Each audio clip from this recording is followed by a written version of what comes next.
नमस्ते दोस्तों, मैं डॉक्टर अनीता और मेरे चैनल पर आप सभी का बहुत बहुत स्वागत है। हम पढ़ रहे थे काव्य लक्षण।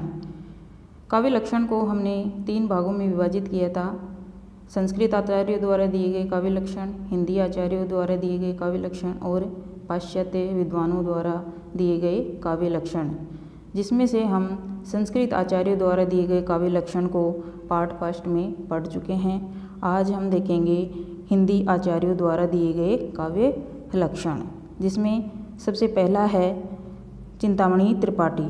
इनके काव्य ग्रंथ का नाम है कवि कुलकल्पतरु। ये कहते हैं कि सगुण अलंकारन सहित दोष रहित जो होई, शब्द अर्थ वारो कवित विबुध कहत सब कोई। सगुण यानी गुणों के साथ और अलंकारन सहित अलंकारों के सहित दोष रहित जो होई और दोषों से रहित जो हो, शब्द और अर्थ, ऐसा शब्द और अर्थ जो गुणों के सहित हो, अलंकारों से सहित हो और दोषों से रहित भी हो, तो उसको हर कोई कविता कह सकता है। अगला कवि है कवि देव। इनके काव्य ग्रंथ का नाम है काव्य रसायन। ये कहते हैं कि शब्द जीव तीहि अर्थ मन रसमय सूजस शरीर, चलत वहे जुंग छंद गति अलंकार गंभीर। यानी कवि देव कह रहे हैं कि शब्द जो है वो काव्य का जीव है और तीहि अर्थ मन, और जो मन है अर्थ, वो जो अर्थ है वो काव्य का मन है। रसमय सूजस शरीर, रस और यश जो है वो काव्य का शरीर है। चलत वहे जुंग छंद गति, यानी जुंग यानी दोनों छंद, जो मात्रिक और वर्णिक छंद है वो काव्य को गति प्रदान करते हैं और अलंकार उसको गंभीर बनाते हैं। अगला आचार्य देखेंगे कुलपति मिश्र। इनके ग्रंथ का नाम है रस रहस्य। ये कहते हैं कि दोष रहित अरु गुण सहित कछुक अल्प अलंकार, शब्द अर्थ सो कवित है ताको करो विचार। दोष रहित जो दोषों से रहित है और गुण सहित और जो गुणों से सहित है, गुणों से युक्त है। कछुक अल्प अलंकार, कुछ ऐसे अल्प अलंकार। शब्द अर्थ सो कवित है, यानी शब्द और अर्थ, ऐसे शब्द और अर्थ जो दोषों से रहित और गुण सहित, गुणों के सहित हो और जिनमें कुछ अल्प अलंकारों का प्रयोग किया गया हो, तो उसको हम कविता कह सकते हैं। ताको करो विचार, उन पर हमें विचार करना चाहिए। अगला आचार्य केशवदास। केशवदास कहते हैं काव्य लक्षण के बारे में कि यद्यपि सुजाति सुलक्षणी सुवर्ण सरस सुवृत भूषण विनु न विराजई कविता बनिता मित। कि यद्यपि सुजाति यानी अच्छी जाति वाली, सुलक्षणी यानी अच्छे लक्षणों वाली, सुवर्ण यानी अच्छे वर्णों वाली और सरस सुवृत, भूषण बिनु न विराजई, भूषण यानी आभूषणों के बिना या अलंकारों के बिना, न विराजई यानी नहीं शोभा देती है, कविता यानी कविता, और बनिता यानी स्त्री और मित्र। इसको हमें बनिता के लिए भी यानी स्त्री के लिए भी प्रयोग कर सकते हैं कि स्त्री चाहे कितनी ही अच्छी जाति वाली हो, कितनी ही अच्छे लक्षणों वाली हो, अच्छे वर्ण वाली, रंग वाली हो, लेकिन जब तक वह आभूषण को धारण नहीं कर लेती तब तक उसकी शोभा में वृद्धि नहीं होगी। इसी तरह मित्र को देखे तो मित्र चाहे कितना ही अच्छी जाति का, अच्छे लक्षणों वाला, अच्छे गुणों वाला क्यों न हो, जब तक उसमें अच्छे गुण नहीं होंगे तब तक उसका कोई महत्व नहीं है। अगला आचार्य कवि ठाकुर। कवि ठाकुर कहते हैं कि पंडित और प्रवीणन को जो ही चित हरे सो कवित कहावे। कि चाहे कोई कितना ही पंडित हो, चाहे कितना ही चतुर हो, चाहे कोई कवि कितना ही प्रवीण हो, लेकिन जब वह कविता करता है तो उसकी कविता में ऐसे भाव होनी चाहिए जो चित्त को, मन को हरे, तो उसको हम कविता कह सकते हैं, काव्य कह सकते हैं। अगला आचार्य हैं भिखारी दास। ये कहते हैं कि रस कविता को अंग भूषण है भूषण सकल, गुण स्वरूप ओ रंग दृशन करे कुरूपता। यानी रस जो है वो कविता का अंग है और भूषण है भूषण सकल, और सारे जो अलंकार हैं, सारे जो अलंकार है वो उसके क्या हैं, आभूषण हैं। जो गुण रूप स्वरूप और रंग और जो काव्य को गुण है, जो काव्य का गुण है और जो रूप है, रंग है उसका, वो काव्य की शोभा को बढ़ाने वाले हैं। दृशन करे कुरूपता और दोष काव्य में कुरूपता को लाते हैं। आगे देखेंगे कि आधुनिक युग के हिंदी आचार्यों द्वारा दिए गए काव्य लक्षण। रामचंद्र शुक्ल है जिनमें सबसे पहले, और इनके ग्रंथ का नाम है रस मीमांसा। ये कहते हैं कि जिस प्रकार आत्मा की मुक्तावस्था ज्ञान दशा कहलाती है, उसी प्रकार हृदय की ये मुक्तावस्था रस दशा कहलाती है। हृदय की मुक्ति की साधना के लिए मनुष्य की वाणी जो शब्द विधान करती आई है उसे कविता कहते हैं।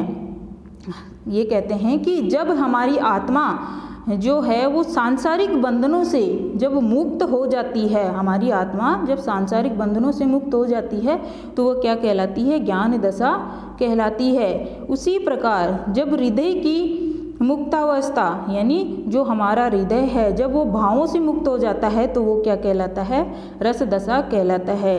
हृदय की इसी मुक्ति की साधना के लिए यानी रस दशा के लिए मनुष्य की वाणी जो शब्द विधान करती आई है उसे कविता कह सकते हैं या वही कविता है। आगे है जयशंकर प्रसाद।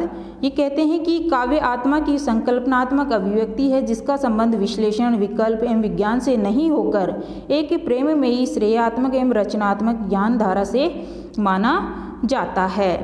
कि काव्य क्या है, आत्मा की संकल्पनात्मक अभिव्यक्ति है, अनुभूति है जिसका संबंध विश्लेषण यानी अलग करना या विज्ञान से नहीं है, विज्ञान से नहीं है। वह तो क्या है, एक प्रेममयी और श्रेयात्मक यानी श्रेयमयी या जिससे बढ़कर और कोई कल्याण नहीं हो सकता, ऐसी रचनात्मक ज्ञान धारा को उन्होंने काव्य माना है।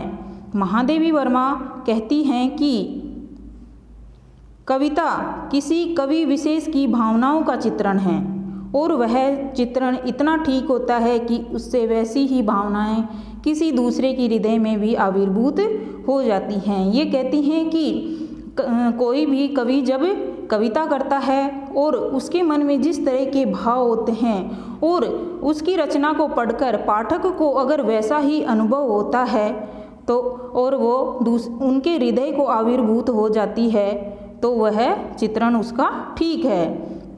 सुमित्रानंदन पंत कहते हैं कि कविता हमारे परिपूर्ण क्षणों की वाणी है। पंत ने कविता को परिपूर्ण क्षणों की वाणी बताया है। महावीर प्रसाद द्विवेदी कहते हैं कि अंतःकरण की वृत्तियों के चित्र का नाम कविता है। अंतःकरण में मन, बुद्धि, चित्त और अधिकार ये चार चीज़ें आती हैं। जैसे कोई कवि अपनी रचना में क्रोध का चित्र हमारे सामने प्रस्तुत करता है, कोई करुणा का चित्र हमारे सामने प्रस्तुत करता है, कोई प्रेम का चित्र हमारे सामने प्रस्तुत करता है, तो इन सब ये जो अंतःकरण की वृत्तियां हैं, इन वृत्तियों के चित्र का नाम ही उन्होंने क्या माना है, कविता माना है। डॉक्टर नगेंद्र कहते हैं कि रसात्मक शब्दार्थ ही काव्य है और उसकी छंदोमयी विशिष्ट विधा आधुनिक अर्थ में कविता है। नगेंद्र क्या कहते हैं कि रसात्मक शब्दार्थ यानी रस से युक्त शब्द और अर्थ ही काव्य है और उसकी छंदोमयी विशिष्ट विधा ही आधुनिक अर्थ में उसको ही हम कविता कह सकते हैं। तो ये थे हिंदी आचार्यों द्वारा दिए गए काव्य लक्षण। और आगे देखेंगे पाश्चात्य कवियों द्वारा दिए गए काव्य लक्षण। कोलरिज कहते हैं कि poetry is the best word in their best order, यानी कविता जो है उत्तमोत्तम शब्दों का उत्तमोत्तम विधान है। कोलरिज ने कविता को क्या बताया है, उत्तमोत्तम शब्दों का उत्तमोत्तम विधान बताया है। ड्राइडन कहते हैं कि पोइट्री इज आर्टिकुलेट म्यूजिक, यानी सुस्पष्ट संगीत ही क्या है, कविता है। ड्राइडन ने सुस्पष्ट संगीत को ही कविता माना है। अगला आचार्य है अर्नोल्ड। मैथ्यू अर्नोल्ड कहते हैं कि poetry is at bottom A criticism of life, यानी कविता मूल रूप में जीवन की आलोचना है। मूल रूप में कविता को जीवन की आलोचना किसने बताया है, मैथ्यू अर्नोल्ड ने बताया है। और आगे आचार्य है अरस्तु। अरस्तु कहते हैं कि poetry is the imitation of the nature, यानी प्रकृति का अनुकरण करना ही क्या है। अरस्तु ने प्रकृति के अनुकरण को ही कविता माना है। तो इस तरह से दोस्तों आज हमने पढ़ा काव्य लक्षण, और काव्य लक्षण का पार्ट 1 और 2 दोनों हमने पढ़ लिए हैं, जिसमें हमने पढ़ा कि हिंदी आचार्यों द्वारा दिए गए काव्य लक्षण, संस्कृत आचार्य द्वारा दिए गए काव्य लक्षण और पाश्चात्य विद्वानों या कवियों द्वारा दिए गए काव्य लक्षण। और मैं आशा करती हूँ कि आपको अच्छे से समझ में आ गया होगा। तो प्लीज़ मेरे द्वारा बनाई गई वीडियो अगर आपको अच्छे लगते हैं तो प्लीज़ मेरे चैनल को लाइक, शेयर और सब्सक्राइब कीजिए। धन्यवाद।